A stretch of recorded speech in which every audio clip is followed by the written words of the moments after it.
Hey everybody, just trying to get a little bit of a look at my Striped Raphael here.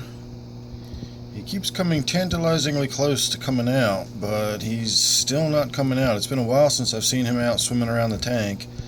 Once again, I've put some sinking algae wafers in here. He really likes those, and it generally gets him up and about. The problem is I break them up into pieces so everybody gets some. There's a ton of fish in this tank, and I like to spread them around. But they get moved and picked up and dropped, and the current sort of disperses them, and they wind up in the corner over here where he is, and he doesn't actually really have to come out of his corner to get the food. It's not like he needs to go to it. It sort of comes to him. I always hope that maybe he'll come out, just for the heck of it and swim around rather than just get the food and go right back into hiding.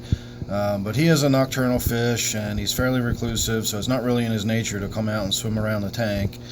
If you are thinking about a Striped Raphael or a Spotted Raphael, they're great catfish. I really like them, but they are not outgoing. You're not going to see them a lot. They tend to be very reclusive. They're nocturnal. So, if you get one, keep that in mind. You got to be willing to not see a whole lot of it and kind of take it as a rare treat when you actually do get to see a little bit of action like this. So I've had him for maybe 4 years now. 3.5 years, something like that. I got him from a big chain pet store. He was maybe an inch long, inch and a half, whatever they sell them as, when they come out of there, a few centimeters, that's about it. And he's a pretty big boy now. He's fat like a tadpole. He's definitely shaped differently than the more sleek catfish. He's more rounded and rotund. Definitely has the smaller mouth. You can tell he's a bottom feeder and not a predatory type catfish. You can tell the difference when you look at the predatory type catfish.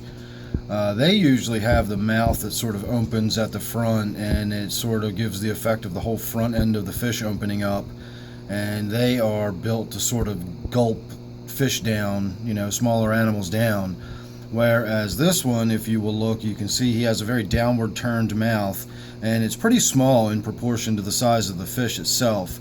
So he's not much of a threat. I never worry about him snacking on my neons or anything like that. I was more worried about the far smaller bumblebee jelly catfish I have in here. Could eat fish. You'd be surprised how big a fish that little guy could swallow. But yet the Striped Raphael, which is quite a large fish, does not. I'm almost wondering if he's got himself in there and he's sort of wedged himself and he can't get out. I can't imagine that being the case. If he swims forward and up, he's got tons of room to just swim right out of there. Just every time I see him, he just sort of swims around like he's trying to get out of there, but he's not.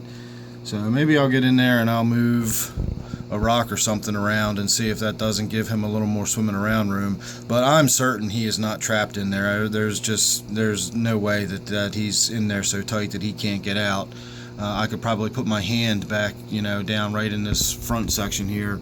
There's a lot more room between that rock and the front glass than it appears when you're looking straight at it. So I can't imagine he's stuck in there. It just does look unusual. It does look like he's sort of squirming around and wiggling around trying to get out of there. So I'm going to go ahead and call that good. I will keep sitting here. If I do see him make his way out and do anything else more interesting, I'll go ahead and try to get that on video too. This is my Gourami tank, and I've already fed it for the evening, so this is probably about the peak of the amount of activity we're going to get to see for tonight. So thanks for watching this one. Hope you enjoyed it. If you're not already subscribed, please go ahead and do so, and I will see you real soon on the next one.